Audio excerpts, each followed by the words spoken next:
मंच पर विराजमान पंजाब के लोकप्रिय मुख्यमंत्री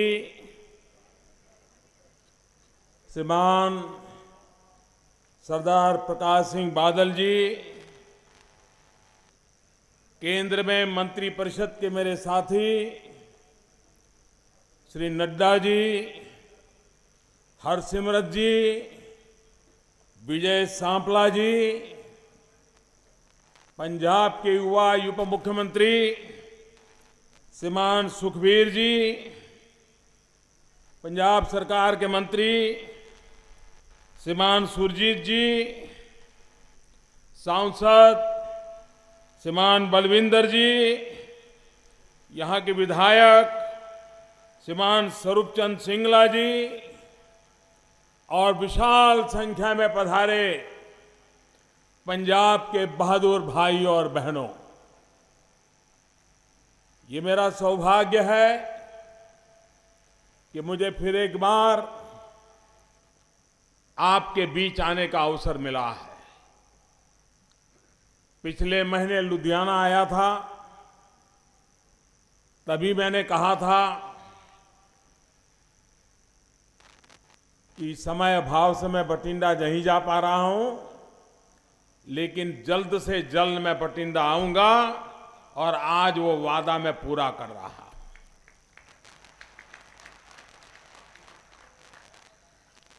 देश के विकास में रोड बने,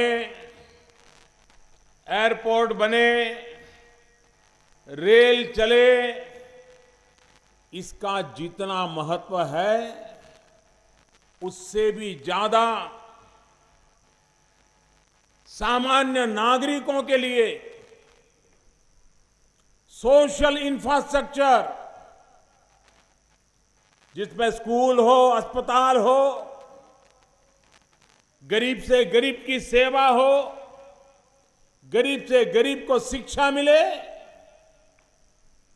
तब जाकर के समाज ताकतवर बनता है। और आज भारत सरकार और पंजाब सरकार मिलकर के कंधे से कंधा मिला करके गांव, गरीब, किसान, दूर सुदूर के इलाके,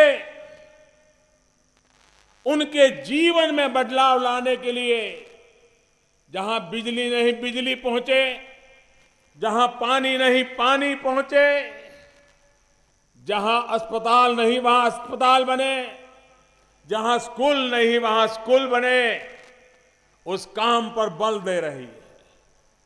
और उसी के तहत आज बठिंडा में 925 करोड़ रुपए से ज्यादा, करीब 1000 करोड़ रुपए की लागत से एम्स का निर्माण होने जा रहा है।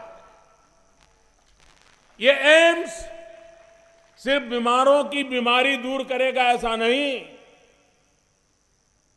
पैरामेडिकल की शिक्षा, नर्सिंग की शिक्षा, डॉक्टरी की शिक्षा, यहां के नौजवानों के जीवन में पूरा पूरा उनका भविष्य, और एक पीढ़ी का नहीं, आने वाली पीढ़ियों का भी भविष्य बदलने की ताकत इस एम्स की योजना में बनी हुई है।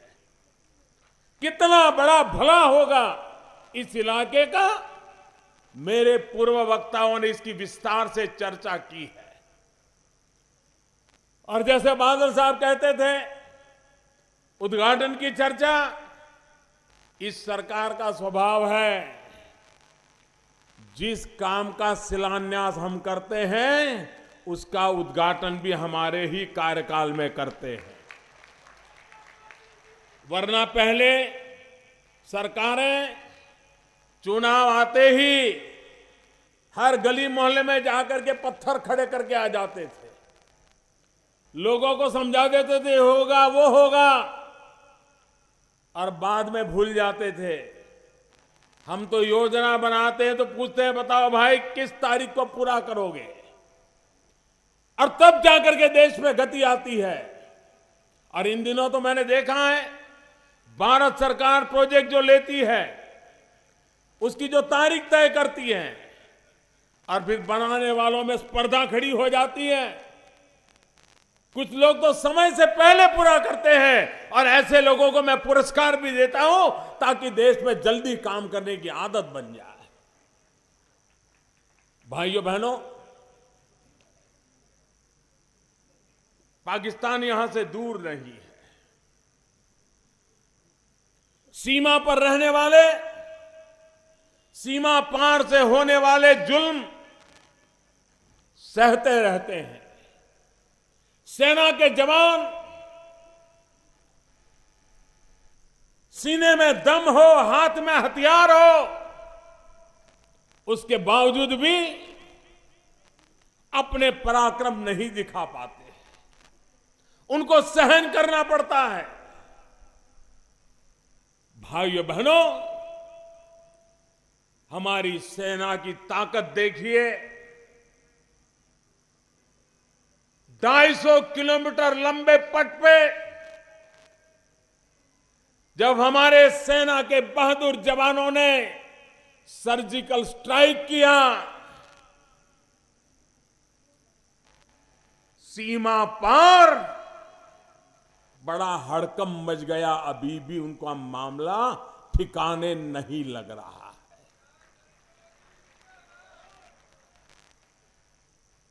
लेकिन मैं पाकिस्तान के पड़ोस में आज खड़ा हूं, तब सीमा पर खड़ा हूं, तब मैं फिर एक बार पाकिस्तान की अवाम से बात करना चाहता हूं। मैं पाकिस्तान की अवाम से कहना चाहता हूं, यह हिंदुस्तान है, यहां के 125 करोड़ देशवासी है। जब पेशावर में बच्चों को मार दिया जाता है, 125 करोड़ हिंदुस्तानियों की आंख में आंसू टपकते हैं। आपका दर्द हर हिंदुस्तानी को भी अपना दर्द लगता है। पाकिस्तान की आवाम तय करे, उनके हुक्मनारों से जवाब मांगे। अरे लड़ना है तो भ्रष्टाचार के खिलाफ लड़ो, लड़ना है तो काले धन के खिलाफ लड़ो, लड़ना है तो जाली नोट के खिलाफ लड़ो, अरे लड़ना है तो गरीबी के खिलाफ लड़ो। ये भारत के साथ लड़ाई लड़के खुद को भी तबाह कर रहे हो और निर्दोषों का मौत के गुनहगार बनते चले जा रहे हो। और इसलिए पाकिस्तान की आवाम भी गरीबी से मुक्ति चाहती है। कोई कारण नहीं है अपने राजनीतिक उल्लू सीधे करने के लिए ये तनाव का माहौल बनाए रखा जाता है। और अब पाकिस्तान ने देख लिया है भारत की सेना में दम कितना है, हमारे फौजियों की ताकत कितनी है, अब परिचय करवा दिया है। भाइयों बहनों, इंडस वाटर ट्रीटी, सतलज, बियास, रवि, ये 3 नदियों का पानी, उसमें जो हिंदुस्तान के हक का पानी है, ये मेरे किसान भाइयों के हक का पानी है। वो पानी आपके खेत में नहीं आ रहा, पाकिस्तान के माध्यम से समुद्र में बह जाता है। न पाकिस्तान उसका उपयोग करता है, न हिंदुस्तान के किसान के नसीब आता है। मैं एक बड़ी मक्कमता के साथ आगे बढ़ रहा हूं। मैंने एक टास्क फोर्स बनाया है। ये इंडस वाटर ट्रीटी जो है, जिसमें हिंदुस्तान के हक का पानी है जो पाकिस्तान में बह जाता है, अब वो बूंद बूंद पानी रोक करके मैं पंजाब के, जम्मू कश्मीर के, हिंदुस्तान के किसानों के लिए वो पानी लाने के लिए कृत संकल्प हूं। भाइयों बहनों, कोई कानून नहीं है हम हमारे हक का भी इस्तेमाल न करें और मेरा किसान पानी के बिना तरसता रहे। आपके मुझे आशीर्वाद चाहिए भाइयों बहनों, आपके खेतों को भी लबालब पानी से भरने का इरादा लेकर के मैं चल रहा हूं भाइयों। पानी की समस्या के समाधान है, मिल बैठ करके रास्ते निकल सकते हैं। पाकिस्तान में पानी चला जाए और दिल्ली में सरकारें आई चली गई, सोती रही और मेरा किसान रोता रहा। भाइयों बहनों, और पंजाब के किसान को तो अगर पानी मिल जाए तो मिट्टी में से सोना पैदा करके देश की तिजोरी भर देता है, देश का पेट भर देता है। उस किसानों की चिंता करना, उनको हक दिलाना, ये दिल्ली में बैठी हुई सरकार भी बादल साहब के साथ कंधे से कंधा मिला करके चलने वाली सरकार है। भाइयों बहनों, मैं आज किसानों से एक बात आग्रह से करना चाहता हूं। कोई ये तो कहेगा कि मोदी को राजनीति आती नहीं है, चुनाव सामने है और किसानों को ऐसी सलाह देता है। मेरे किसान भाइयों बहनों, मुझे चुनाव के गणित से कोई लेना देना नहीं है। मुझे तो मेरे किसान का भला हो, यही मेरा हिसाब किताब है। आप मुझे बताइए मेरे किसान भाइयों बहनों, आज से पहले जब हमें पूरा ज्ञान नहीं था, खेतों में फसल काटने के बाद हमारी जो पराली रहती थी उसको हम जला देते थे। तब हमें ज्यादा ज्ञान नहीं था, हमको लगता था कि इसके कारण खेत बर्बाद हो रहा है, जला दो। कभी जल्दबाजी रहती थी इसलिए जला दो। लेकिन अब विज्ञान ने सिद्ध कर दिया है कि जिस खेत में जो फसल होती है उसकी फसल काटने के बाद जो वेस्टेज निकलता है, पराली कहें कुछ भी कहें, वो उस खेत में जो धरती माता है उसका उत्तम से उत्तम खुराक होता है। अगर उसी को एक बार मशीन घुमा दे, ट्रैक्टर घुमा दे, जमीन में गाड़ दे, तो वो आप ही के खेत की वो धरती माता की अच्छे से अच्छी खुराक होती है। मेरे किसान भाइयों बहनों, जैसे धरती मां को पानी की प्यास लगती है, वैसे धरती मां को भूख भी लगती है, उसको खाना भी चाहिए। ये पराली अगर उसके पेट में फिर से डाल दोगे तो ये धरती मां आपको आशीर्वाद देती है, उससे 10 गुना आशीर्वाद देगी और आपका खेत फले फूलेगा भाइयों बहनों। और इसलिए इसको जलाओ मत, ये आपकी संपत्ति है। अरबों खरबों रुपयों की संपत्ति मत जलाओ। और मैं सिर्फ पर्यावरण के नाम पर बातें करने वाला व्यक्ति नहीं हूं, मैं तो सीधा सीधा किसान की भलाई की बातें करने वाला। और इसलिए पंजाब हो, हरियाणा हो, पश्चिम उत्तर प्रदेश हो, उत्तरी राजस्थान हो, हम ये पराली न जलाएं।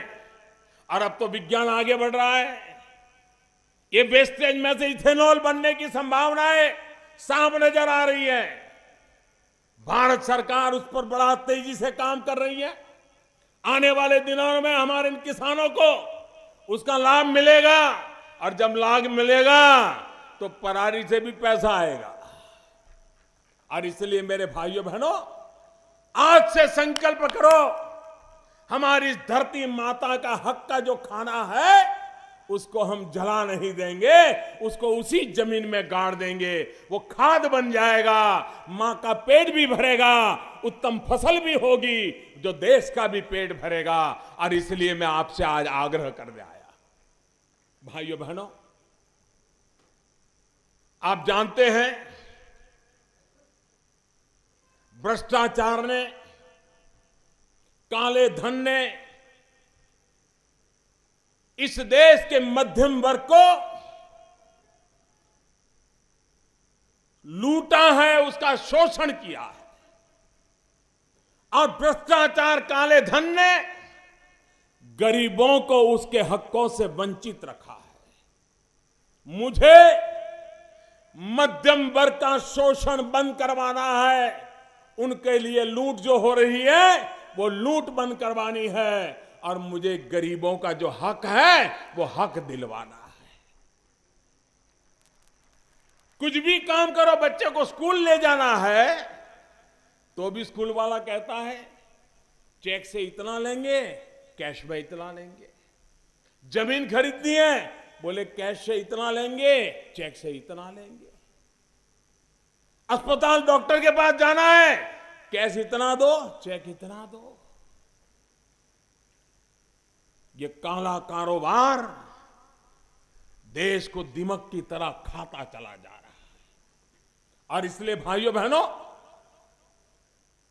500 और 1000 रुपए की नोट पर प्रतिबंध लगाया है। नई नोट धीरे धीरे आने वाली है और देश की जनता ने जो तकलीफ झेली है, कठिनाई झेली है,